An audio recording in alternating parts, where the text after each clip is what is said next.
Was there a sound out there? You see someone who stares. A sound I recognize is getting closer. Afraid of all the threats. Obsessed by rats and reds. Welcome back to the GSL. I'm Tasteless, and with me is Ro16. We barely made it back here in time. Wow. What an exciting series we saw back there. How did the interview go with Into the Rainbow? Really well, man. I like that guy a lot. Old school StarCraft 1 players are really I like them. I heard, I heard his friends did not want him to lose to a Warcraft 3 player. Was that okay? Yeah, that's all true. Right. That is what they told him. That's there's always been that rivalry with the StarCraft and the players and the Warcraft 3 guys. So it's good to see that's bubbled up to the top, and we're now talking about it in public. But to be honest, we actually love Warcraft 3 players. We hope you guys are joining us, too. It's actually a great game. All right, well, we got our next game. This day is going by pretty quickly, I feel like. Short games, action-packed. Tell us about this matchup, Artosis. Well, we have anypro Prime, the best Prime Protoss player, a really great Protoss player. He's been one of the top Protoss players in South Korea since the beginning of the beta. And he's going up against OGS Ensnare, so it's a Prime versus OGS rivalry. Ensnare, one of the favorites of the tournament. You know, he doesn't rank quite as highly in the ranking leagues as Top and Inca, but at the same time, he's a great player, and I think he's actually a favorite over those two as far as getting far in the tournament. And Snare has done a lot of things. He once all-killed the Prime team in a show here. That was a couple months ago, so it doesn't mean a ton right now. But stuff could change in that amount of time, but he's definitely got quite a reputation. I was surprised, actually, when Spunky told me that this guy doesn't get number one on the OGS rankings, and that him and the Inca and Top actually rank ahead of him. But, now that we've seen how good Inca and Top, Top's out, but he played very well on this. Inca's so good. All right, let's take a look at our guy. This is anypro Prime. The Prime coach is here today. He's actually feeling a little bit anxious about this match. He really knows how tough it's going to be for anypro Prime. Yeah. anypro is an elite Protoss, I have to say. I've seen him as the best Prime Protoss for so long. Of course, Hongun has come along at this point. Who knows who's actually better? But anypro, he's taken out some good players. Next Henshin, the Terran player, and OGS the Wind. That was a pretty brutal matchup there, if I do recall. anypro, a favorite to get very far. I don't see him as a winner. There's when you watch him and you watch Tester, you see a difference. You can't always put your name on it. Known as SSKS. When you see him in Soki-Su. When you see him in Soki-Su, there's a big difference in the comparison. Yeah, there's just a different level. But in Snare, when you compare this guy to Top Terrans, there's not as much of a difference as far as I can see. I feel like Clyde and Into the Rainbow and Maka are all above this guy, but not by a whole ton. And Snare is actually a very good player. He took out Sophia Wera in a fun TVZ series in the round of 64, and then Bleach. That poor guy, he got raffle stomped. Yeah, that was pretty nasty. And Snare, obviously Spunky's here. He's feeling pretty confident about this. When I talked to him, he basically said, we're going to win this game today. There's going to be a win here for the OGS team. He was actually much more concerned about the match against SSKS, the player formerly known as Tester. I think I'm talking about Prince, the artist formerly known as Prince. I hate it when they change their IDs. I remember when I would cast Iris, and then he officially changed his ID to Berserker. Iris was such a cool, badass ID, I know. too. I thought Iris was a better ID than Berserker. Sick killer Terran switches his ID to Berserker. It's like, what are you, 12? Get out of town, Iris. The Berserker has done Warcraft too, man. He should have stuck with Iris. It was a better name. But so we got Tester changing his ID. I don't believe Into the Rainbow has actually officially changed his ID. No, I think it's actually a Smurf. Just a Smurf. Hope Torture. Because all right, well, we are going to get a shot of the maps now. Let's check that out. We have Xel'Naga Caverns, then Kulas Ravine, and Metalopolis if it gets to the third set. anypro Prime took out Steps of Ore in Delta Quadrant, OGS Ensnare, Desert Oasis, and Blistering Sands. All pretty normal removals. Xel'Naga Caverns, then Kulas Ravine. We have not seen enough games on Kulas Ravine, Tasteless. I know it's painful for the players, but for us who don't have to play on the map, not as painful as Desert Oasis, man. Oh my! If I have to get a tournament game on Desert Oasis, I'm like, oh god, I got to practice that map that I've eliminated from my map lineup. The Kulas Ravine is pretty cool for PvT. It's got these tight corners, but of course, with the Colossus, you can walk up and down, uphill, so Colossus for Protoss is critical. Terran has to play some pretty heavy defense, solid defense early, but they cannot let the Protoss get too far into the late game. They can get out of control. Yeah, but with those ledges, sometimes you can get some tanks up there. You can use Vikings coming from angles that Protoss doesn't expect. That's true as well. There's a lot Terran can do. Takes a little bit more multitasking to get those things done. But it should be a pretty interesting map for Terran versus Protoss. We've seen some decent ones on this map. Yeah. One of the only matchups that we've actually seen Colossus used. But it looks like we're about to start. The countdown has begun. Let's get ready for these two awesome players.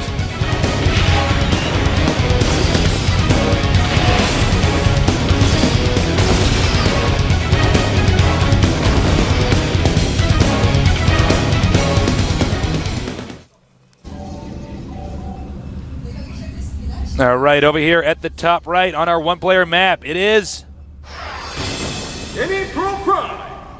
And down here at the bottom left, member of OGS, his name is? It is? It is. Wait for it. OGS Ensnare. There we go. There it is. OGS Ensnare. Xel'Naga Caverns. A map where we can see... Whoa, take a look at that APM difference. Wow. Hi, anypro. anypro actually 360 actions per minute. Actually, currently at 500. Yeah. That'll probably go down a little bit as the game picks up. I would hope so, considering this is actually 40% less the than mouse pad StarCraft 1. Which actually going to catch on fire. I think he almost has to be holding keys down to have that occur right now. That is actually so crazy. Let's take that. That's actually distracting me. I'm going to change I can't take it anymore. Tab. All right. So, it is Xel'Naga Caverns. Pretty wide open natural. Yeah, let's take a look at that, actually. The natural base here, there's so much surface area to defend with, as you can see. That impacts Zerg a lot more. And got the clock on for you guys, by the way. That's right. Nifty As you can little see. thing. Yeah, it tells you how long it's been. And I heard that you can actually use that in the game, Tasteless. Yes. Which is actually the silliest thing I ever heard. I'm just going to get a list of when they can have units at certain times. It is. It's pretty neat for alerting build orders, that's for sure. Yeah. Now we got the probe inside the Terran's base. Terran not going for a wall in, by the way. So he was actually pretty comfortable. He did not believe that his opponent was going to proxy gate or anything like that. Then again, if you proxy gate and your opponent walls in, you basically lost. Well, you know, to wall or not to wall, that has always been the question of TVP in both StarCraft 1 and StarCraft 2. That's true. The amount of, even though it's a few minerals, the amount of time you lose just sending that worker an extra distance. And also, against certain builds, let's say your depot's kind of on the edge and they go Stalkers plus Observer. Maybe they're going to snipe it. Yeah, they could snipe it. There's all sorts of things that can happen, but overall, I do enjoy a wall in. It's just, it feels more safe. Feels nice and I like secure. to feel safe, man. Oh, man, this Marine did not have 20/20 vision. Just let this probe walk right by. So he's got vision. He sees a tech lab. He'll probably stay alive until the tech lab completes, so he can't cancel and deviate from his build. And it's there. Does finally manage to take it out. Meanwhile, Marine down here is doing a little bit of scouting just to see if there's a proxy, anything. And pretty standard so far. Going to go ahead and kill that SCV so that he does not see what anypro has planned. Just getting through that warp gate upgrade. Getting a sentry out ASAPly. And there we go. An expansion going up for Ensnare. Interesting build here. Not going for aggression, which is what we've seen most of these guys doing. A lot of 2-raxing stuff like that, or getting that Banshee like Pult Prime did. In this case, very passive play. He's just going to get that expo out. Yeah. Mixing up his style a little bit. And doing so with concussive grenades. I do like that expansion build quite a bit, because with concussive grenades, you can out-micro just about anything. Yeah, that's so true. And looks like he's temporarily supply blocked himself, but he's back into it now. Meanwhile, for Protoss, going for the robotics, this is probably the most common PvT opener we see. Yeah, it's very safe. It's going to allow him to get an Observer out and Tactical Colossus if need be, and probably anyways. What will be interesting is, does anypro want to kill his opponent or expand once he sees what is going on? Yeah, that's the big question. Now, we've seen a lot of Terrans be very aggressive. So it looks like he was feigning aggression here, but a probe actually slipped around and is going to spot this command center. And there it is. He sees it. He's going to radio that home. He's going to go tell. I'm telling. Ooh. Nice. Puts a pylon there so he can't land it just to buy a little bit more time. And he's opting to land the command center. Maybe he's going to build an orbital there or something while he tries to get rid of this pylon. You would think that's... Maybe he's just waiting to see if he's going to finish that pylon off. Oh. Interestingly enough, there's a Nexus on the way over here. And he's building a bunker in this back corner. And if you see, he only just now spots that bunker. He just needs to kill that SCP off. It's going to be easy peasy. Now he's going to go ahead and get the orbital command. Meanwhile, this Marauder's going to take down its expansion. Now this does slow down OGS Ensnare's expansion a little bit. Here comes an attack. It's a lot of sentries. Nice block. And this Zelok getting slowed down, trapping some units in here. Very nice move here by anypro, using a massive sentries to deal with the early Marauder pressure. Now he's got to be careful because sentries don't deal a lot of damage. I mean, they're much more like support units. I was about to say he needs to get a stalker out. Yeah, he does not want to start losing those cheap Marauder units. It costs so much gas to get a sentry out. To lose a bunch this early would be devastating. Now he did spend a lot of force field energy back there, so another attack could really mess him up. Meanwhile, we see the Terran continuing to build up here. Another tech lab, so he's going to stick with those Marauders. It's a pretty good unit.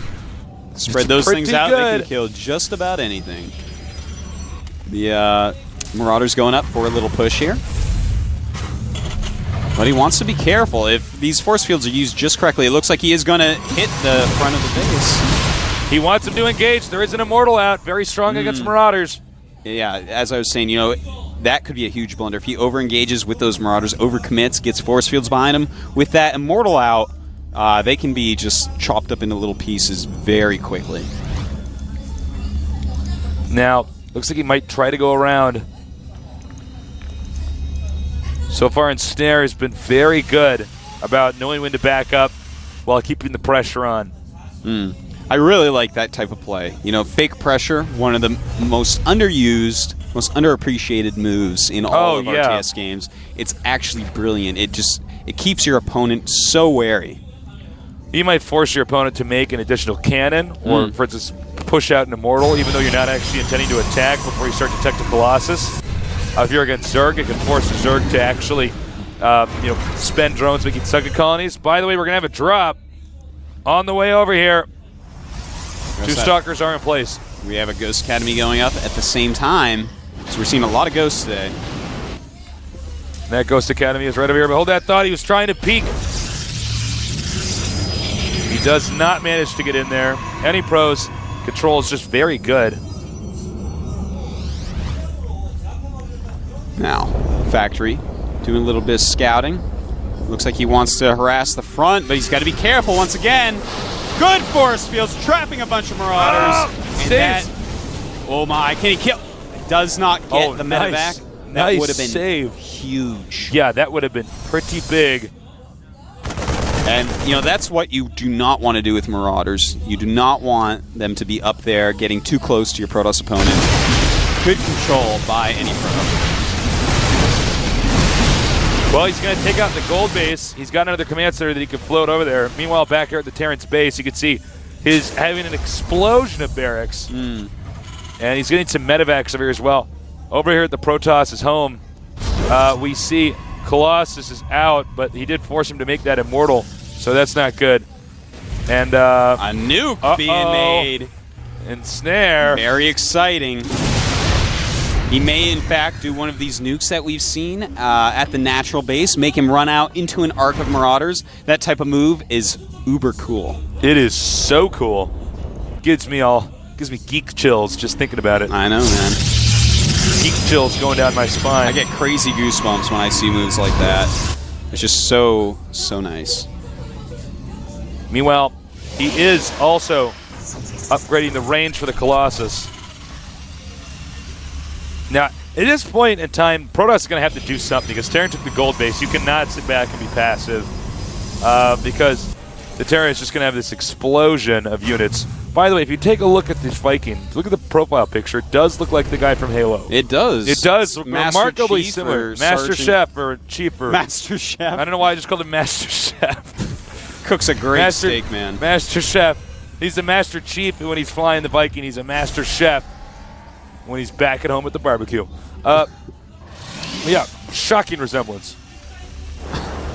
Halo, great game. Not as good as StarCraft 2, though. Absolutely not. Absolutely no way you can compare those two games. No, you cannot. Now we have a lot of Colossi out, but is 3 base for Ensnare, so anypro has to get the move on. He is definitely behind at this point. But he does have a lot of units, so we'll have to see. Now he does stim, and that forces him to go back. Late Guardian Shield right there. Yeah. A lot of Marauders.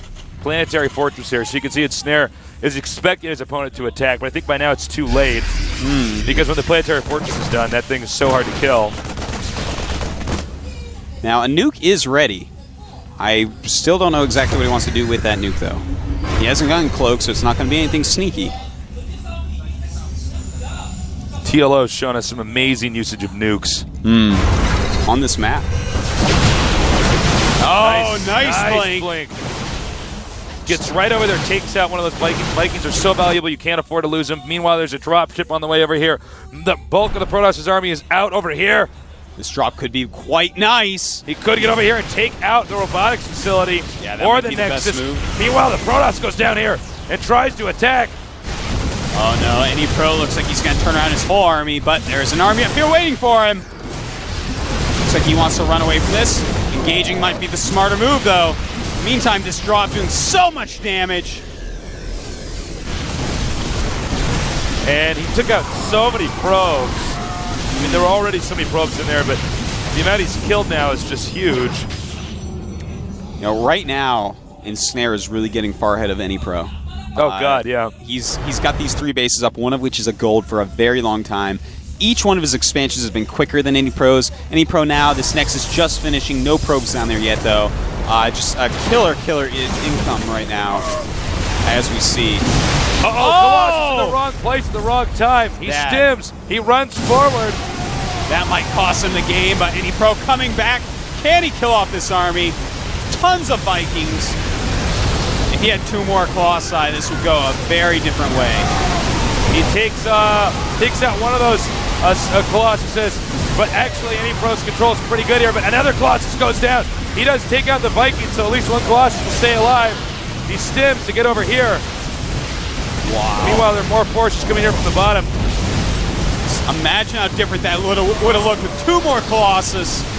And it looks like actually Ensnare may be able to end the game pretty quickly here. Not a lot of units left for anypro, most of which are slow Zealots. Yeah, the Marauders really doing a great job here. The Marauders are such a strong unit. He stins, he rushes forward, he takes out that last Colossus. Meanwhile, he's been macroing. You can see armies are coming up here to reinforce.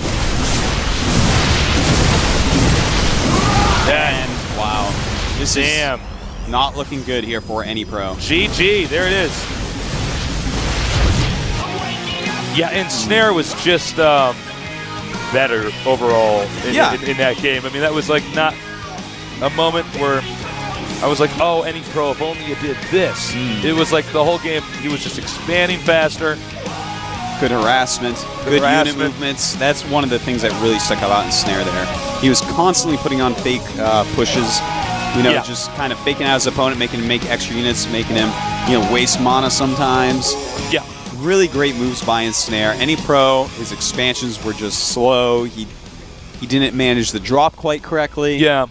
Got outplayed. Ensnare outplayed him. Good game, but looks like it's going to have to go on to Kulas Ravine now. The Kulas Ravine is a pretty interesting map. Hold on for a second, though. I want to explain to our viewers what we mean when we say faking pressure, because I know there's a lot of noobs. We love the noobs too. We love everybody who watches the show. But if you constantly move forward towards your opponent's base and generate an image that you're going to attack, that might force them to make units they don't need at that moment to defend with. For instance, that Immortal, I think he probably could have actually just gotten straight to Colossus. But instead, that Immortal comes out, and then that means that might be one less Colossus in the big endgame battle. Yeah. So stuff like that. By the way, the countdown started. Let's get ready.